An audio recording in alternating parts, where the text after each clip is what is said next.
seasonal, right? Should I buy today?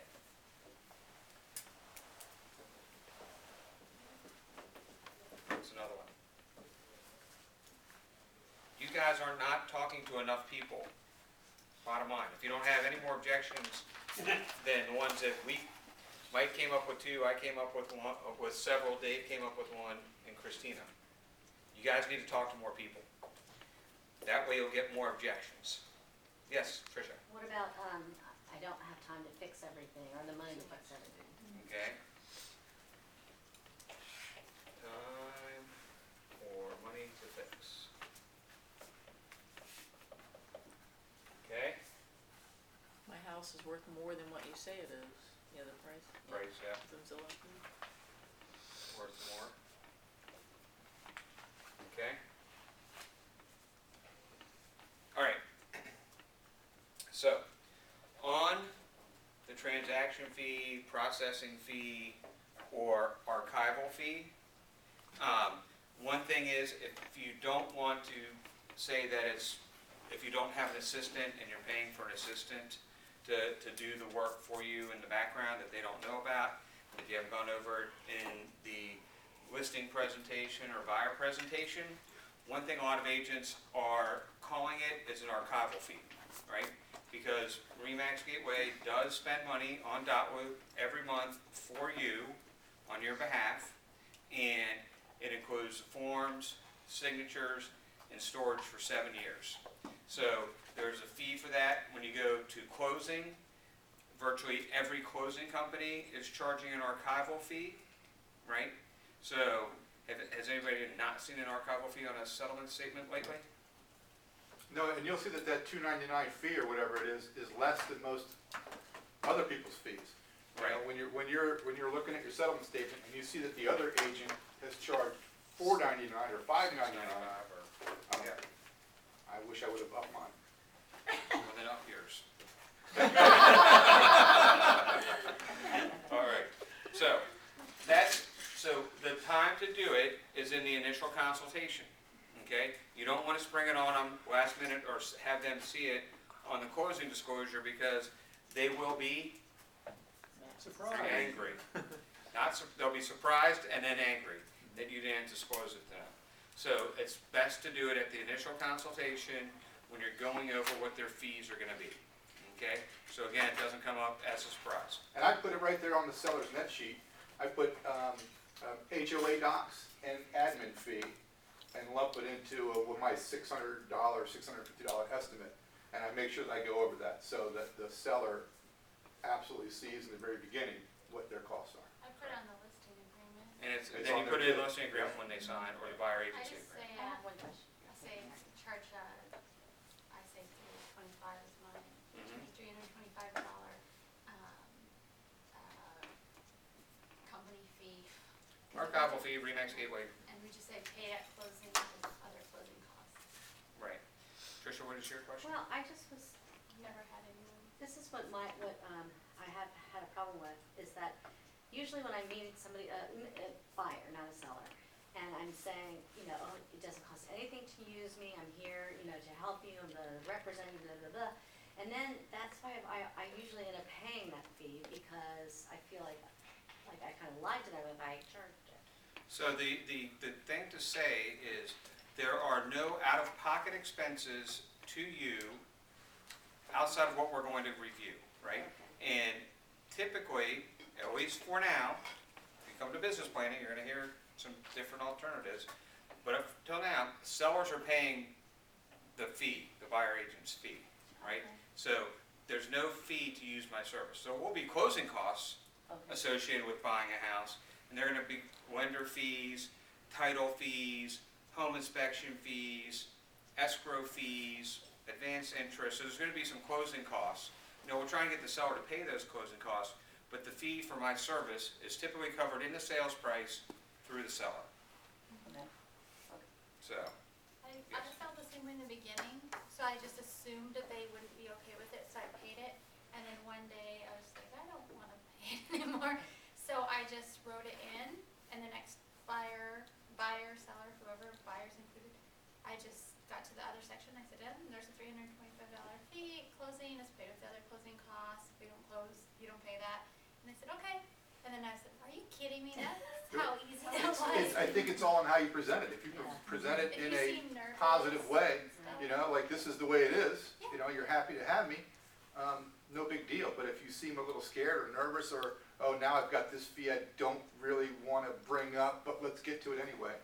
Yeah, Because you it's always might be something you facing can objection waive. even before it's happened. You can always waive it later if you choose to, but I You have to want charge it to everybody. Yep, so I charge it to everybody, but if you end up having to like do something on HOA or a home inspection or something, then it's at least not that much more than And the other thing is, it is a, you can say it's a Remax gateway fee, and if you have questions about this, here's Dave's phone number. He's in Vegas. He's Just I'm in Vegas, so Just send me money. seeing if you're listening, Dave, that's all. I'm listening. Yeah, But I'm in Vegas, so send me money if you got the text. yes, yes, yes. That Still in Vegas, Still in Vegas. still in Still Vegas. in Vegas. Yes, okay. Any questions on that? Any additional comments? Okay, so, price. The house is worth more. Okay, who uses the home pricing wizard? Okay, you should use the home pricing wizard if you're not using it because it goes into great detail as to where the house should be priced. It takes asking and selling prices, square foot prices, and net sales price to tax assessed value ratio. Takes market condition, property condition, and lot condition into consideration, and comes out with a price, okay? You have some input to put in there, but overall, you can come up with a price that is extremely close to where the market is. And if someone says, well, my house is bigger, well, the home pricing wizard takes that into consideration, and here's the number for what square footage is. Oh, well, I should be able to ask more money for my neighbors than my neighbors did. Well, your neighbor sold for $350 and you're getting $365.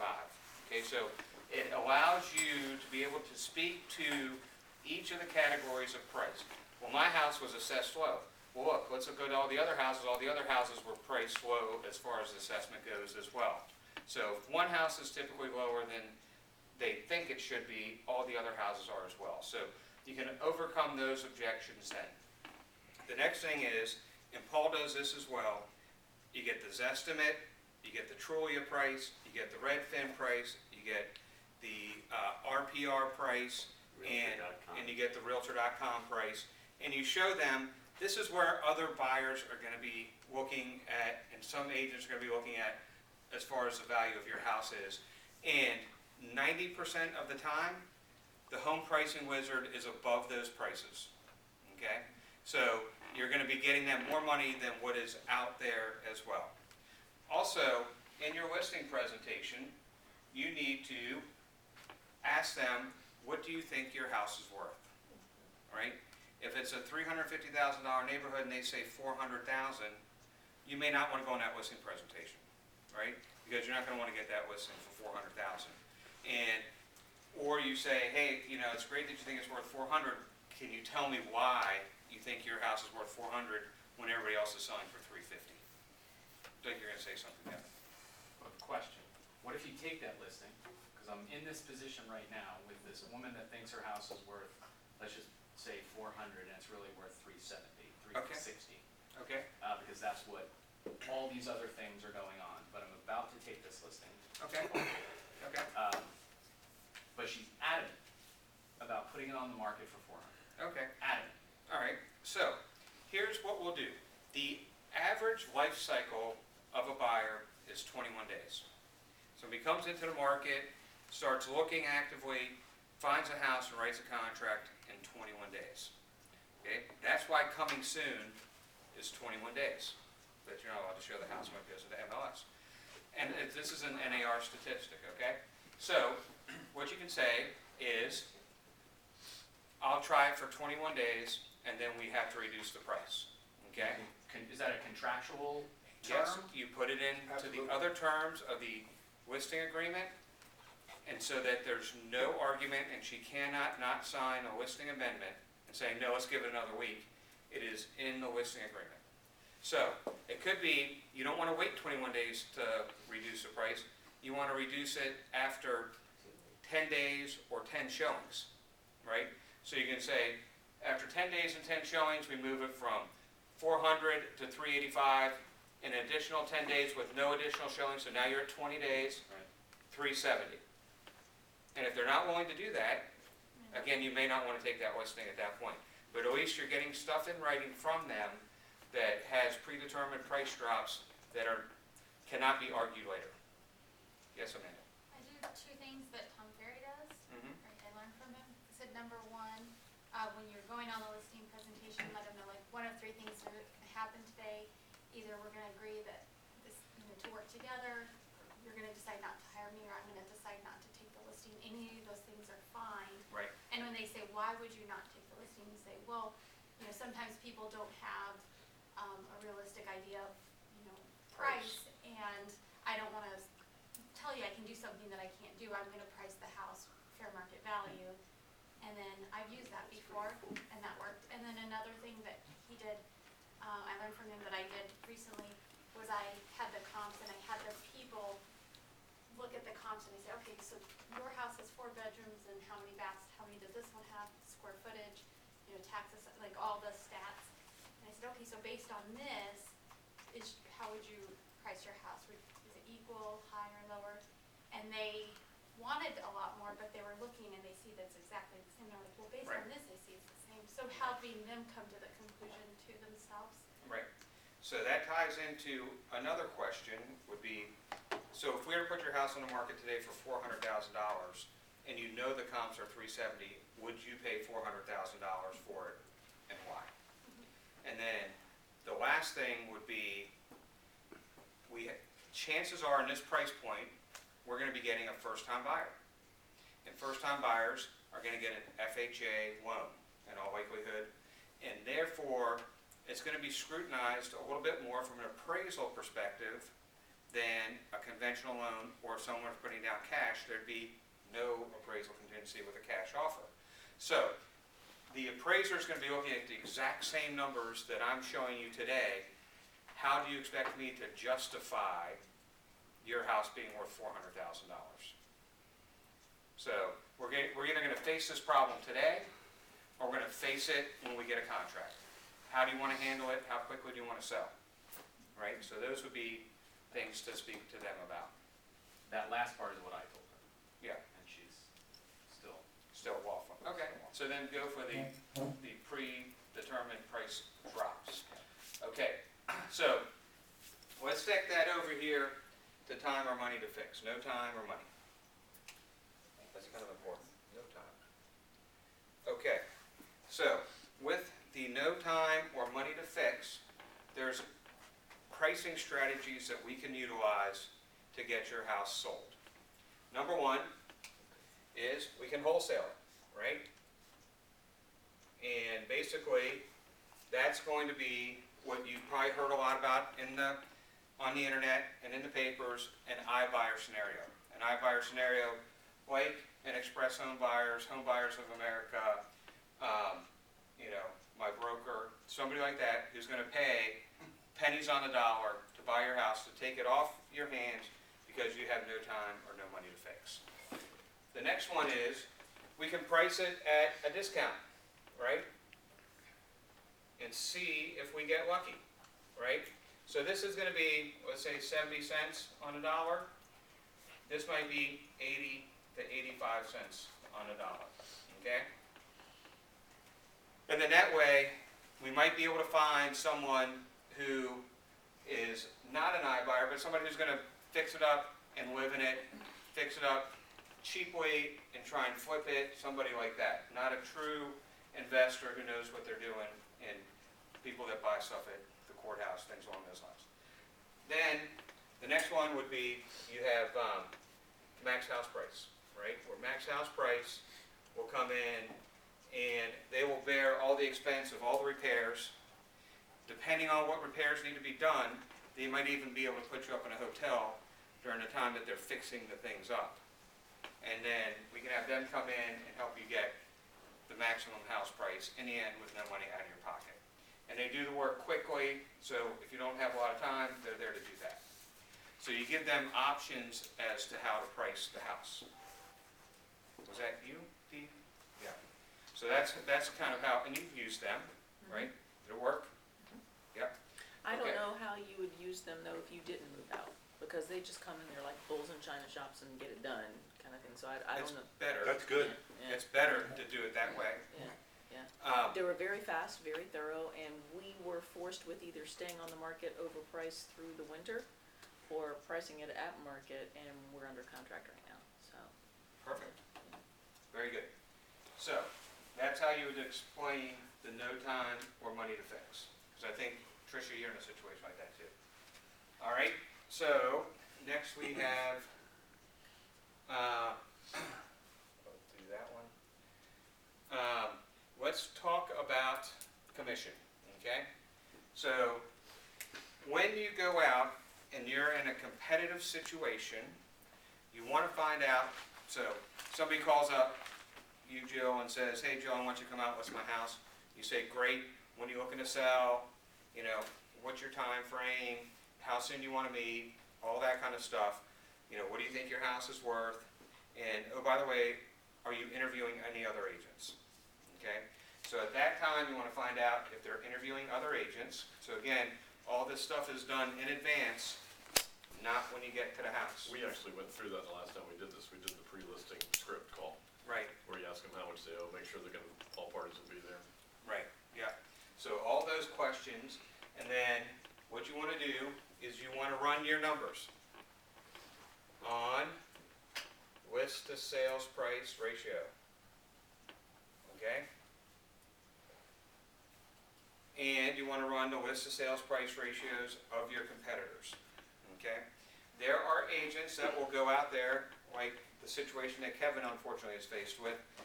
Kevin doesn't do it as a business practice, but there are agents who do. And there was one particular agent that I went up against, and their average list to sales price ratio was 92%. So they tell the seller what they want to hear to get the listing, and then they beat them up to get them to the price where I say that they need to be today. Okay? And these agents overpromise, and you can talk about this when you're in the listing presentation. You know, that one agent that you're talking to, Billy Bob Thornton, he prices his house is high.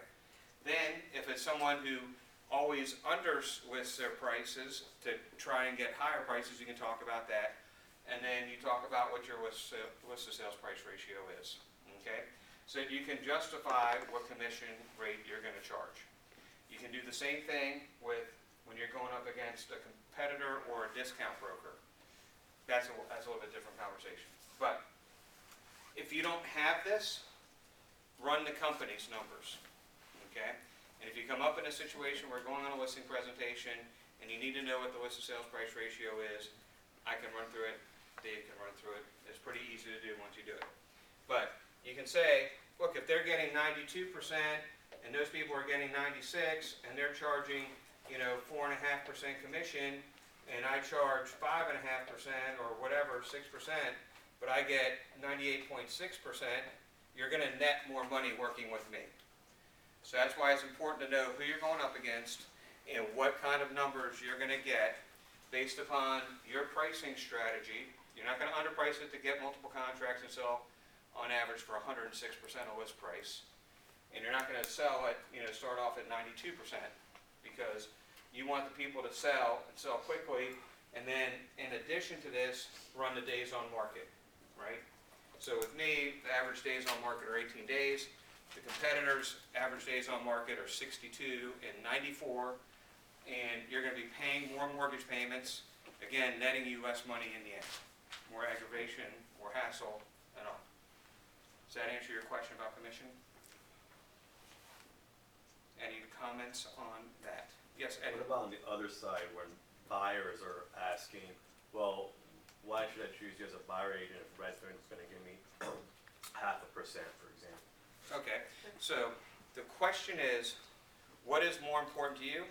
A 0.5% rebate to you, or personalized service where I can get you a lower sales price and perhaps get the seller to pay closing costs that is greater than the 0.5% discount that Redfin's willing to offer you? And take that lower sales price number over 30 years, could be 60 grand. And so you have to, again, run the numbers to have it prove out. The other thing is you pull up the Redfin average list to sales price from the buyer's perspective.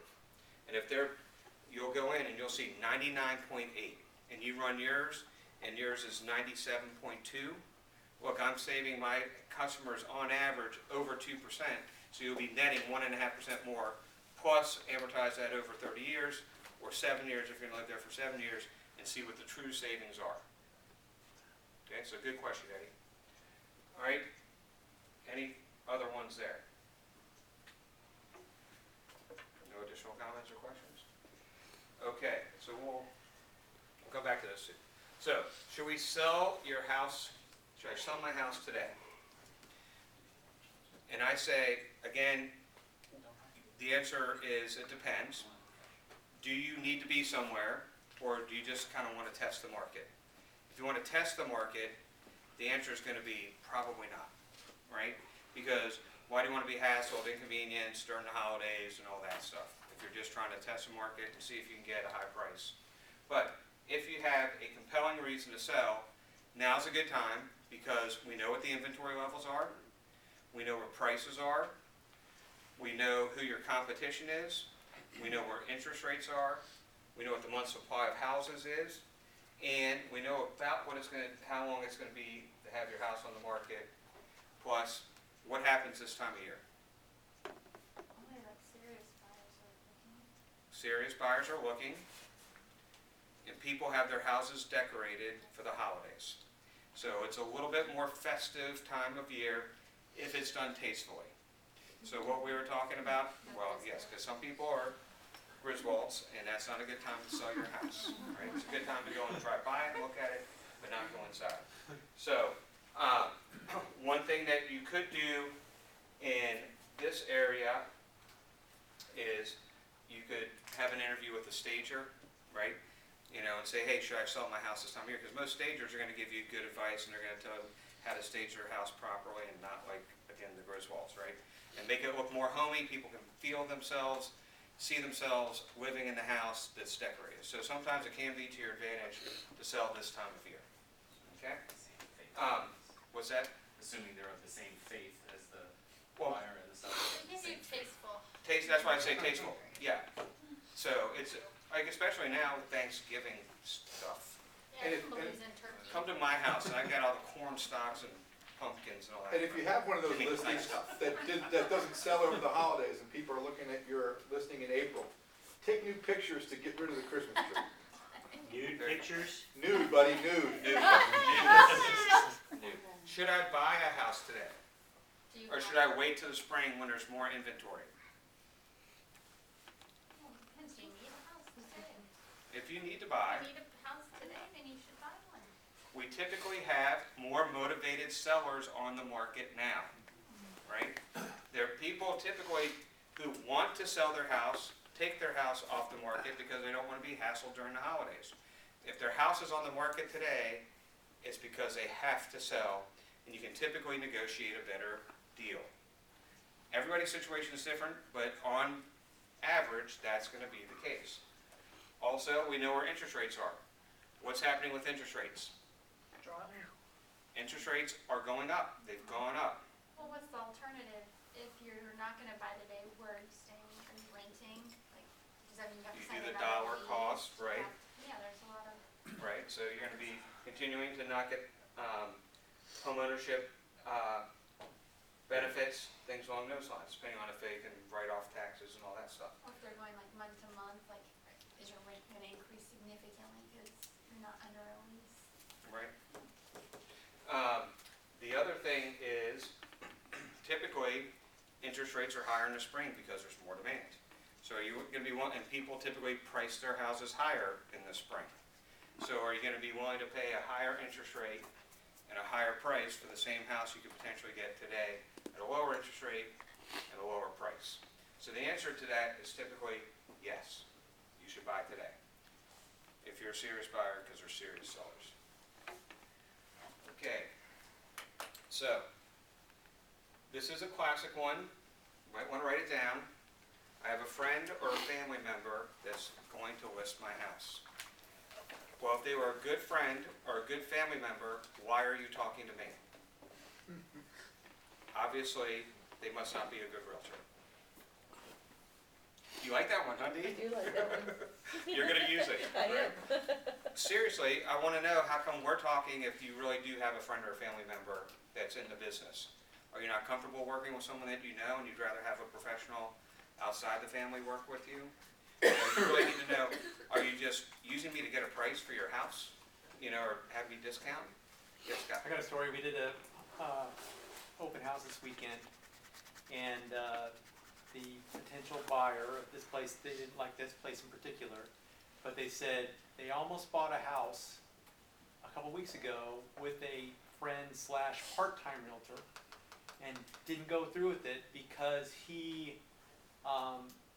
they didn't want to actually close on the house because it had a leak in the basement that they wouldn't fix. And the realtor didn't care. He just wanted them to close, and they wouldn't do it. So they had a contract, they still have a contract with this guy, but we found that out. And so, Right. but eventually we'll hopefully get him, once that contract ends. Once the They can agreement cancel ends. that contract whenever they want. Yeah. Buyer can cancel a buyer agency contract with written notice. Okay. My If they have favorite, an MVAR agreement, so you have to see a copy of their agreement. my favorite line to use for that is, can you have difficult conversations with your family members and still have Or Thanksgiving will your dinner? family have a difficult conversation with you? Right, right. Or will they just tell you what you want to hear? And the same thing with your good friend. And do you want your friend and family to know your personal financial matters? And why you have to sell or why you have to buy? Right? So you can kind of separate those. Well, I think it makes a difference too if they're part-time or full-time, because if Mhm. they're part-time, they're just Right. doing it as like a hobby. Right? Like we do this every day and we're familiar with the market, we can maybe negotiate better terms. We want them to find the right house, not necessarily just buy a house.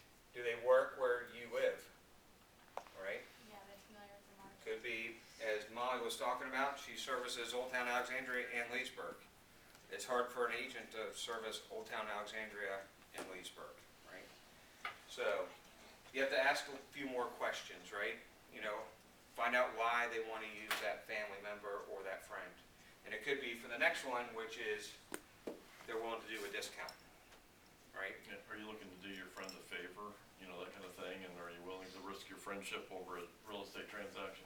Right, for a discount too, right?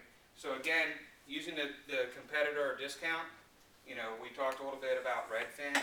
Redfin is, you have someone who lists a house, someone who shows a house, someone who negotiates the contract, someone who negotiates the home inspection, and they have all these salaried people who work 9 to 5, Monday through Friday.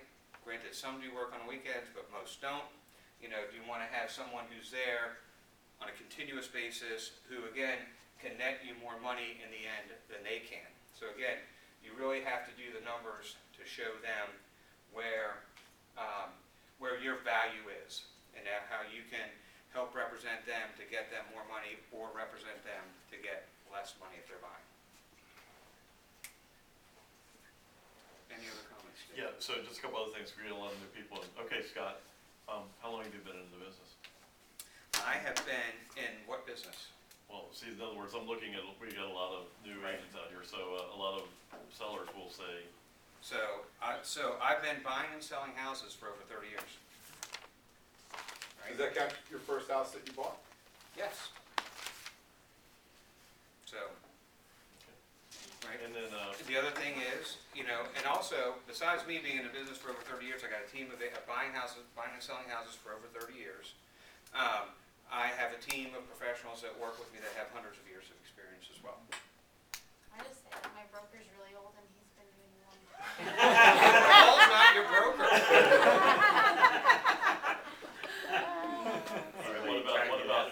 what about you haven't sold any homes in this price range? So, the thing is, are you considering using somebody else? Yes, And have they sold a lot of houses in this price range? yes, And do they have a lot of houses for sale right now in this price range? we'll say yes. Yes. Okay, well, here's the situation.